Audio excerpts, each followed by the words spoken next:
ETV के खास कार्यक्रम आमने सामने आपका स्वागत है। मैं हूं राजेश तोमर। आज हम जिस शख्स से बात करेंगे यहाँ के कानून के बहुत बड़े ज्ञाता हैं। हम बात करेंगे अनिल सिन्हा साहब से। झारखंड सरकार में एडवोकेट जनरल भी रहे हैं। कानूनी दावपेच और ख़ास तौर पर सरकार के जो तमाम कानूनी दावपेच उनको लेकर इनको काफ़ी जानकारी है। अभी हाल के दिनों में CNT SPT झारखंड में काफ़ी चर्चा में है। सरकार ने इस बिल को पास कराया है, लेकिन हाई तौबा मचा हुआ है। ना सरकार के पास और ना विपक्ष के पास समझाने और विरोध करने का कोई सही जवाब हमें मिल पा रहा है। हम जानने की कोशिश करते हैं और समझने की कोशिश करते हैं अनिल सिन्हा साहब से कि CNT और SPT है क्या। सिन्हा साहब, ये जो CNT और SPT का जो पूरा मामला है, सबसे एकदम विस्तार से जानना चाहेंगे, ये CNT है क्या?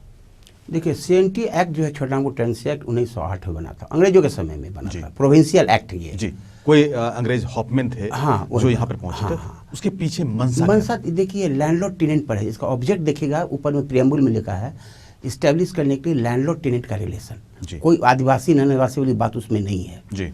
खाली है लैंडलॉर्ड। पहले लैंडलॉर्ड जमींदार होते थे, टेनेंट होते थे जो रैयत थे उनके अंडर में, तो उसी पर रेंट फिक्सेशन एटसेट्रा एटसेट्रा पर मेन चैप्टर था। एग्रीकल्चर लैंड को कन्वर्ट नहीं कर सकते हैं, एग्रीकल्चर कैसे होगा, रेंट कैसे होगा, सर्वे से रिलेटेड बहुत सारी बातें थी। यही एक्ट डील करता था। बाद में हमें संशोधन होता रहा, 46 आया, 71 आया, 69 में शेड्यूल एरिया रेगुलेशन। एक्ट का जो मूल भावना जो अगर प्रियम्बल से पढ़िएगा, ये कहना कि छोटा टेनेंसी एक्ट सिर्फ आदिवासी को प्रोटेक्ट करने की बात है, ऐसी बात नहीं है। कुछ प्रावधान उसके अंदर में है जो आदिवासी की राइट, पर्सनल राइट, प्रॉपर्टी को प्रोटेक्ट करता है, इसमें कोई शक नहीं है जी। इंटायर एक्ट उनके लिए बना हुआ ऐसा नहीं है। यहाँ के रैयत छोटानागपुर या झारखंड के पूरा रैयत पर ये अप्लाई करता है। रैयत आदिवासी भी हो सकता है, देश के दूसरे हिस्सों में ये लागू नहीं हुआ, लेकिन CNT सिर्फ हर स्टेट में टेनेंसी एक्ट है। हर स्टेट में टेनेंसी है। कोई ऐसा स्टेट, आपका बिहार चले जाए, बिहार टेनेंसी एक्ट है। कौन ऐसा एक्ट है जहाँ स्टेट है जहाँ पर, हिमाचल प्रदेश में चले जाइए आप, हर स्टेट में लोकल एक्ट हमेशा रहता है टेनेंसी के रिलेटेड। टेनेंसी एक्ट सेंटर से नहीं बन सकता है, क्योंकि हर स्टेट का अपना स्थिति है, अपना तौर तरीका है, इसलिए हर स्टेट का लेजिस्लेचर असेंबली। लेकिन इस CNT एक्ट को इतना खौफनाक क्यों बना दिया गया? खौफनाक लोग इसके चर्चा करते ही नेताओं ने बना दिया है। एक्ट बहुत ही अच्छा है, उसकी मूल भावना बहुत ही अच्छी है। आदिवासी को भी प्रोटेक्ट करता है, गरीबों को भी प्रोटेक्ट करता है, और नन आदिवासी को भी प्रोटेक्ट करता है। मूल जो भावना उसकी वही है। इसका यूज मिसयूज कैसे होता है वो अब सामने आया है। वो भयानक स्थिति आ गई है, उसका मिसयूज ज्यादा हुआ है जी। इसमें बड़े मछली ने छोटे मछली को खूब खाया। बिल्कुल, लेकिन इसमें प्रोटेक्शन किस तरह से 1908 में अगर इस पूरे नियम जो कानून था, उस कानून के तहत जो यहाँ के मूलवासी थे या आदिवासी थे, वो किस तरह से संरक्षित और सुरक्षित थे इस कानून के तहत? देखिए, इनका जमीन सुरक्षित था जी, दो तरह से। उसको अच्छा कहिए या खराब कहिए, आदिवासी के लिए जो प्रावधान था उस समय 46 था, 49 था। ये ज़्यादा इंपॉर्टेंट है आज के संदर्भ में जी। 46 में था कि आदिवासी जमीन को आप ना खरीद सकते हो, नन आदिवासी नहीं खरीद सकता है। ST हो, SC हो, इवन अब तो बैकवर्ड भी है, इनका ज़मीन आप नहीं खरीद सकते हो, कंप्लीट मना है। तो 46 सेक्शन लगता था नन शेड्यूल एरिया में जी, और शेड्यूल एरिया आया 69 में, शेड्यूल एरिया रेगुलेशन बना, उससे शेड्यूल एरिया का निर्माण हुआ और शेड्यूल एरिया धीरे धीरे बढ़ता चला गया। शेड्यूल एरिया का नोटिफिकेशन प्रेसिडेंशियल ऑर्डर से होता है भारतीय संविधान के अंदर में। तो हमको जहाँ तक याद है, अभी 18 या 19 जिला झारखंड में शेड्यूल एरिया में, तो मैक्सिमम आ गया शेड्यूल एरिया में। तो शेड्यूल एरिया में 71A लगता है। शेड्यूल एरिया में ऐसे लोग जो कि आदिवासी हैं वो इसमें आते थे या? देखिए, शेड्यूल एरिया में, शेड्यूल एरिया वर्ड है जी, शेड्यूल एरिया में बहुत सारा प्रावधान है, लेकिन 71A आदिवासी के फायदा के लिए बना है और हम आज के दिन उसी से कंसर्न है। 71A ज़्यादा आज कंट्रोवर्सी में है, उसका लोग अलग तरह से व्याख्या कर रहे हैं। बिल्कुल, हम इसको सिलसिलेवार ढंग से जानने की कोशिश कर रहे हैं कि जब 49 में जब संशोधन हुआ, तो वो संशोधन उसमें क्या था? जो मूल इसके कानून थे, उस कानून में क्या संशोधन किया? अभी अखबार में बराबर पढ़ रहे हैं, मीडिया में देख रहे हैं कि ये संशोधन आ रहा है अदानी और किसको लाने के लिए। ये बेकार वाली बात है। एक बार लोगों को संशोधन को पढ़ लेना चाहिए जी। तो ये भावना रहेगी ही नहीं। संशोधन का नाम, हम तो टीवी देख रहे थे, सोचे थे कि असेंबली में इसका चर्चा होगा, लोग जानेंगे, आम जनता जानेगी।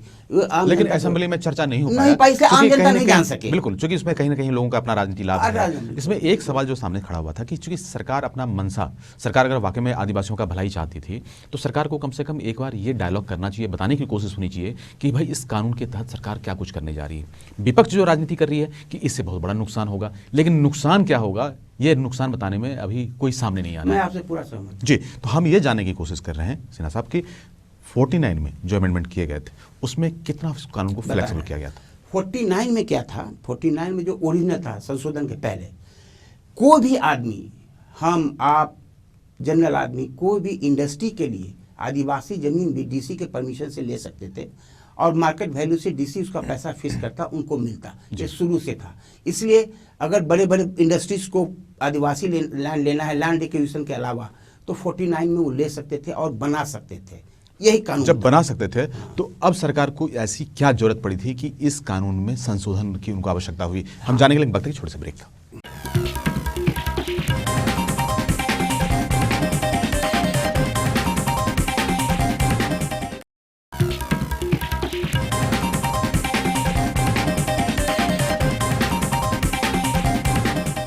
ब्रेक के बाद एक बार फिर से स्वागत है। हम जानने की कोशिश कर रहे थे CNT SPT को और हमारे साथ हैं अनिल सिन्हा साहब। हम उनसे जानने की कोशिश करेंगे 49 के तहत जो इंडस्ट्रीज यहाँ लगाना चाहते थे उनको सरकार ज़मीन अधिकृत कर दे देता और वो फैक्ट्री लग जाती। यहाँ पर सरकार को फिलहाल इसमें पहले भी उनके पास ये अधिकार थे और अभी भी वो कर सकता था। 71 में जो अमेंडमेंट लाए गए थे उसके पीछे उद्देश्य क्या था?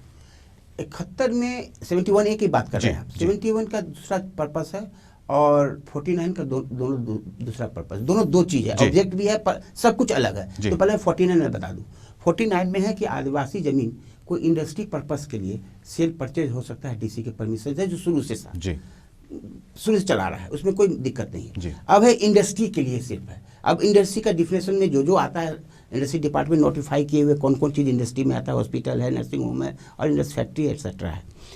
अब सरकार ने संशोधन किया है कि अगर सरकारी कार्य के लिए जैसे हॉस्पिटल, जो अमेंडमेंट किए गए हैं वो हम बता रहे हैं, वो हम जानने की कोशिश करेंगे, लेकिन हम अभी सिलसिलेवार ढंग से ये जानना चाह रहे हैं जो संशोधन हुए कि जो 49 के संशोधन थे, अब जो 71 के संशोधन थे, उसको हम सिर्फ जानने की पहले कोशिश कर रहे हैं। तब इसमें जो इस सरकार ने अभी फिलहाल संशोधन लाया है उसको समझने की कोशिश। उसमें 71A में जो 71A में संशोधन अभी आया है जी। जो पहले था 71A में ये था कि कोई भी आदिवासी जमीन जो शेड्यूल एरिया के अंदर है, छल कपट और डीसी के परमिशन के बिना और 46 का वायलेशन के चलते अगर कोई नन आदिवासी परचेज किए हैं तो वो आदिवासी डीसी के यहाँ अप्लाई कर सकता है कि हम हमारा ज़मीन को वापस कर दें। उसमें एक प्रोवाइजो था कि अगर SR कोर्ट चाहे तो जमीन ना वापस करके उसके जगह पर मुआवजा दे देगा। ये प्रावधान बहुत दिनों से चल रहा था, जिसको कि सरकार ने अब ये प्रावधान बंद कर दिया। हाँ, ये मुआवजा देने का प्रावधान कर दिया है। तो ये तो टोटल अब आदिवासी के फेवर में चला गया ना। बिल्कुल। ये कितना फेवर में और कितना आदिवासियों को नुकसान पहुंचाएगा, तो अगर इसको सिलसिलेवार ढंग से देखें, जो नियम 1908 में CNT के लिए बना उसमें 49 में एक संशोधन लाया गया था जिसमें कि जो इंडस्ट्री है, उद्योग कोई लगाना चाहता हो तो सरकार उसमें मदद करेगी और आदिवासी की जमीन हस्तांतरित हो जाएगा। 1971A के तहत यह प्रावधान किया गया कि जो जमीन आप परचेज करते हैं उसको अगर कोई विवाद होता है तो उसमें आप उसको कंपनसेट करके मुआवजा देके जमीन का आप बंदोबस्ती कर सकते थे, यानी कि आदिवासी के हाथ से जमीन निकलकर गैर आदिवासी के हाथ में जमीन को चला जाया करता था। लेकिन इस सरकार ने इसमें कुछ बदलाव लाए। खासतौर पर जो बदलाव है उसमें सेक्शन 21, 49 और 71A किस तरह से हुआ है वो हम जानने की कोशिश करेंगे। सबसे पहले सिन्हा साहब की जो ये संशोधन है, सरकार का नया संशोधन 1908 CNT एक्ट 21 धारा के तहत क्या क्या इसमें बदलाव लाया गया है? हाँ, पहले आपको पहले ही बता चुके हैं, फिर शॉर्ट में बता दे रहे हैं। संशोधन पहले एक सेक्शन 21 क्या था जी। एक सेक्शन 21 बोलता है ऑक्यूपेंसी रैयत का क्या राइट है। उस ऑक्यूपेंसी रैयत में आदिवासी नंदावादी सभी आ सकते हैं जी। उसमें है कि आप एग्रीकल्चर जमीन का इस्तेमाल एग्रीकल्चर पर्पस के लिए कीजिएगा, ठीक है। लेकिन एक चीज बता दें, CNT एक्ट एग्रीकल्चर लैंड पर ही लगता है जी। नॉन एग्रीकल्चर लैंड पर CNT एक्ट का प्रावधान नहीं है। आप सेक्शन 6 CNT एक्ट का पढ़ेंगे, रैयत का डिफिनेशन, तो उसमें आ जाएगा। तो और उसमें 3 एक्सेप्शन दिया गया था पहले से, जो आप एग्रीकल्चर लैंड का इस्तेमाल घर बनाने के लिए भी कर सकते हैं, ये नॉन एग्रीकल्चर पर्पस हो गया जी।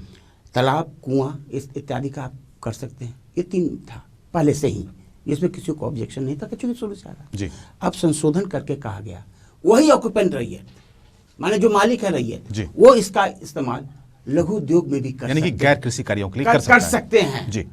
छोटे छोटे लघु, माने किसी आदिवासी के पास 4 एकड़ जमीन है और 2 एकड़ मालिक पड़ा बंजर जमीन है, एग्रीकल्चर के लायक नहीं है, तो रैयत है वो, तो अब वो चाहे तो नॉन एग्रीकल्चर पर्पस के लिए उस पर कोई इंडस्ट्री, छोटा मोटा मुर्गी पालन, कुछ भी छोटा मोटा कारखाना कर सकता है, लेकिन वो ऑक्यूपेंट रैयत करेगा, ना कि हम आप कर सकते हैं जी।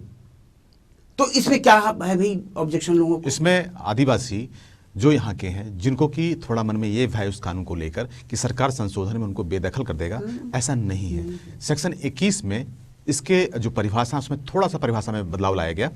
ऐसी भूमि जो कृषि योग्य है, अब उसका उपयोग गैर कृषि कार्यों के लिए होगा, लेकिन जमीन की जो रैयती है, जो उसका मालिक है, वो जमीन उसी के पास होगा। अब निर्भर करता है कि उनके पास पैसे कितने हैं और कितना उनके पास उद्यम करने की साहस है। ये तब तो सरकार ने एक तरह से माहौल बनाने की कोशिश की है। सेक्शन 49 में भी कुछ बदलाव लाए गए। 49 के तहत क्या बदलाव लाए गए वो जानने की कोशिश करते हैं। 49 के अंदर बदलाव जो है, पहले से जो था वो मैं आपको बता चुका, एक बार 1 मिनट में बता दूं। पहले था कि कोई भी आदमी अगर इंडस्ट्री बैठाना चाहता है तो डीसी के परमिशन से आदिवासी जमीन भी वो परचेज कर सकता है और उसको इंडस्ट्री को बैठाना होगा, लेकिन 5 साल के अंदर अगर इंडस्ट्री नहीं बैठती है तो जमीन लौट जाएगा आदिवासी को। ये तो पहले से ही प्रावधान था। अब सरकार ने जो संशोधन लाया है उसमें जोड़ा है कि सरकारी काम के लिए, सरकारी पर्पस के, जैसे रेलवे, कैनाल, अस्पताल, college, transmission line, bridge, flyover बनाने के लिए अगर जमीन की जरूरत होती है तो लैंड एक्विजिशन के अंदर जो कंपनसेशन है वो दे करके सरकार भी वो जमीन को ले सकती है, only for the government purpose, no private purpose. उसकी जो कीमत है वो लैंड एक्विजिशन के अनुसार दिया जाएगा, माने 4 times of the land market value.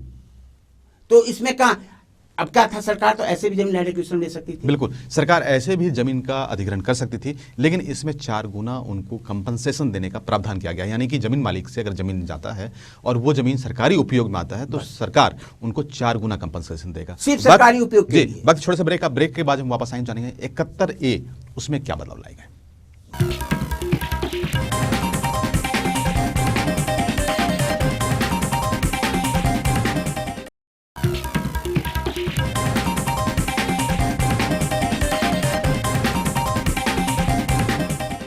Break के बाद एक बार फिर से आपका स्वागत है। हम जानने की कोशिश कर रहे हैं झारखंड में CNT और SPT एक्ट है क्या। बहुत जल्दबाजी में जानेंगे सिन्हा साहब कि 71A में अब क्या प्रोविजन। एक चीज़ हम कहना भूल गए थे, जो आपने पूछा था 49A के, फॉर एग्जाम्पल के लिए, जैसे अब फ्लाईओवर बन रहा है, सरकार ने निर्णय लिया है, चाहे रातू रोड में या कहीं भी। अब फ्लाईओवर बनाने में मान लीजिए कहीं पे थोड़ा बहुत आदिवासी लैंड आ गया तो वो प्रोजेक्ट तो रोक देना होगा जब तक लैंड एक्विजिशन प्रोसीडिंग में हम जाएंगे और 2 साल 3 साल तक प्रोजेक्ट बंद रहेगा। अब यहाँ अमेंडमेंट आने से क्या फायदा होगा, लैंड एक्विजिशन में एक्वायर होकर जो आदिवासी या किसी भी रैयत का जमीन कंपनसेशन जो मिलता है मार्केट वैल्यू के 4 टाइम, हम छोटापुर टेंडेंसी के 49A में देंगे और ये पब्लिक पर्पस के लिए होगा। इससे कितना फायदा होगा, उनको तो तुरंत पैसा मिलेगा, जमीन गया और आम जनता को भी फायदा होगी। 71A में अभी जो प्रोविजन, जो पहले के प्रोविजन थे उसमें एक टाइम फ्रेम था कि आप कंपनसेट कर सकते हैं और ज़मीन का एक तरह से वहाँ पर बंदोबस्ती हो जाया करता था। अब 71A के तहत क्या ऐसी ज़मीन जो आदिवासियों का ज़मीन है, अब उसमें किसी भी तरह का कोई कंपनसेशन है? नहीं, पहले क्या था, 71A जो पहली था, 69 में 71A आया था जी। 69 के पहले 71A नहीं था जी। 46 से ही चलता था जी। तो 71A में आया तो उसके अनुसार था कि कोई भी आदिवासी रैयत जो है वो ज़मीन को अगर छल कपट से या जो कानून है 46 के अंदर कानून है डीसी से परमिशन लेना, उसके बिना लिए हुए आदिवासी जमीन नन आदिवासी को गया तो वो रिस्टोरेशन के लिए ज़मीन वापसी के लिए केस कर सकता है SR कोर्ट में। और उसके बाद अगर उस पर घर बन गया है किसी कारण से तो ऑप्शन है कि भाई आप ज़मीन ना लो, आप इतना ज़मीन आपके लिया गया, आज का क्या वैल्यू है तो आपको उतना पैसा कंपनसेट करके आप केस को ख़त्म डिस्पोज अप कर देने का, मतलब आदिवासी को कुछ पैसा मिल जाएगा, ज़मीन वापसी का नहीं होने का चांस ज़्यादा था जी। लेकिन अब वो कंपनसेशन खत्म हो गया जी, तब आदिवासी का ही जमीन आपस ही होगा।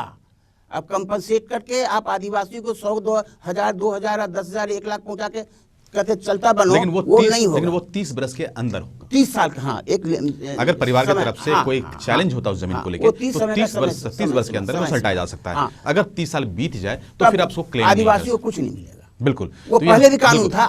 यहाँ आदिवासियों को एक प्रोटेक्शन देने की यहाँ पर कोशिश हुई। एसपीटी एक्ट में क्या बदलाव किया गया? एसपीटी सेक्शन एसपीटी एक्ट बताना चाहेंगे। Santhal permanent tenancy act, Jharkhand में, जैसे झारखंड में खासतौर पर जो छोटा नागपुर का जो इलाका है, यहाँ पर सीएनटी एक्ट लागू है, जिसमें कि छोटा नागपुर, दक्षिण छोटा नागपुर और पलामू के कुछ एरिया हैं। यहाँ पर संथाल पन्ना में जो टेनेंसी एक्ट है उसमें क्या प्रोविजन? देखिए, उसका सेक्शन 13 में संशोधन हुआ है जी। सेक्शन 13 करीब वही है जो 21 है हम लोग के यहाँ जी, कि एग्रीकल्चर पर्पस के जमीन को नॉन एग्रीकल्चर के लिए आप नहीं कर सकते। तो जो संशोधन किया गया 21 में, वही चीज यहाँ के संथाल के 13 में लाने की कोशिश की है कि नॉन एग्रीकल्चर पर्पस के लिए, एग्रीकल्चर लैंड को नॉन एग्रीकल्चर पर्पस के लिए, सरकारी संस्था के लिए, ये सब के लिए आप कर सकते हो, या अपने फायदा के लिए आप कर सकते हो। तो वहाँ पर 49 और 71 लागू होंगे या नहीं? उन्हें से उसका कोई मतलब नहीं है, वहाँ कोई मतलब नहीं, 49 से 71 का कोई मतलब नहीं है, वहाँ का अलग पोर्शन है। वो जो एक्ट है, देखिए छोटानागपुर टेनेंसी एक्ट में और संथाल टेनेंसी में काफी अंतर। यहाँ पर जैसे कि शेड्यूल कास्ट और शेड्यूल ट्राइब्स यहाँ शामिल थे, वहाँ पर तमाम जितने भी जाति के लोग हैं उनको वहाँ पर शामिल किया गया था। वहाँ तो सेल परचेज हो ही नहीं सकता है जी। वहाँ तो संथाल पढ़ना इतना, देखिए कब का कानून का 49 में हुआ एक्ट आया। एक्ट तो बहुत पुराना है, लेकिन 49 से सब अमेंडमेंट होकर आया वहाँ पर ना आप कोई मैक्सिमम एरिया वो कभी डेवलप कर ही नहीं सकता है वो पुराना एक्ट में। जी, वो जहाँ का था, देखिए दुमका सबसे बड़ा डिस्ट्रिक्ट हेड था। लेकिन इस कानून के तहत हम एक और भी जानने की कोशिश करेंगे कि अगर किसी के पास आदिवासी की जमीन है, आदिवासियों के पास जमीन है, और वो रांची शहर में अगर जमीन है, दुमका शहर में अगर जमीन है, लेकिन उसके पास पर्याप्त पैसे नहीं है, तो क्या किसी के साथ में वो पार्टनरशिप करके या अपने जमीन के साथ में एक अंडरस्टैंडिंग करके वहाँ पर वो उन जगहों को विकसित कर सकता है? देखिए, राज्य सरकार का अभी संशोधन देखे होंगे जी, कि आप इंडस्ट्री बैठाने के लिए बैंक पैसा देगी, और या पढ़ने के लिए बैंक पैसा देगी, और सरकार उसका गारंटर बनेगा। वो प्रावधान पास हो गया है। इसलिए अब अपने जमीन पर आप आदिवासी भी खूब आराम से इंडस्ट्री बैठा सकते हैं, और उसका पैसा बैंक देगी। आप हाईकोर्ट का जजमेंट हो गया है आपको देने का। लेकिन हम एक दूसरी बात, एक हम पॉसिबिलिटीज और प्रोस्पेक्ट पर बात कर रहे हैं कि कल के तारीख में आपके पास 4 एकड़ जमीन है, लेकिन आपके पास टेक्निकल नो हाउ नहीं है। हमारे पास टेक्निकल नो हाउ है, हम चाहें तो आपके साथ में एक ज्वाइंट पार्टनरशिप कर लें और जमीन को हम डेवलप करें और वहाँ पे अस्पताल बना लें। तो क्या नेचर ऑफ जमीन वही रहेगा? लेकिन इस तरह के पार्टनरशिप हो सकता है? पार्टनरशिप में कोई मना नहीं है, पार्टनरशिप नन आदिवासी पार्टनर, लेकिन डोमिनेशन रहेगा आदिवासी का। जी, डोमिनेशन रहेगा आदिवासी, लेकिन जब तक आदिवासी उसके लिए एडुकेटेड नहीं होंगे तो फिर यहाँ भी डर है कि कहीं आदिवासी। देखिए, हर एक्ट का यूज और मिसयूज हमेशा होता रहा है। आप कोई भी, आप 376 में पहले क्या था, 10 साल की सजा, आज है फांसी की सजा हो गई, क्या घट गया क्या? जी। तो यूज मिसयूज तो कानून का होता ही रहता है, इंटरप्रिटेशन होता रहता है, लेकिन बिल्कुल आज के दिन जो एक्ट है वो सिर्फ आदिवासी के फायदे के लिए। ये जो कानून बनाया गया है आदिवासियों के हित को संरक्षित रखने के लिए बनाया गया है। अब यहाँ पर यूज और मिसयूज, ये दोनों इसकी पॉसिबिलिटीज हमेशा से बना हुआ है। अब यहाँ निर्भर करेगा कि सरकार चीज़ों को लेकर कितना विजिलेंट होती है और कितना उनको संरक्षित कर पाती है। बहरहाल इस कार्यक्रम में आज इतना ही। जब अगली बार मिलेंगे एक नए सत्य के साथ मिलेंगे, तब तक ले दीजिए हमें इजाजत। नमस्कार।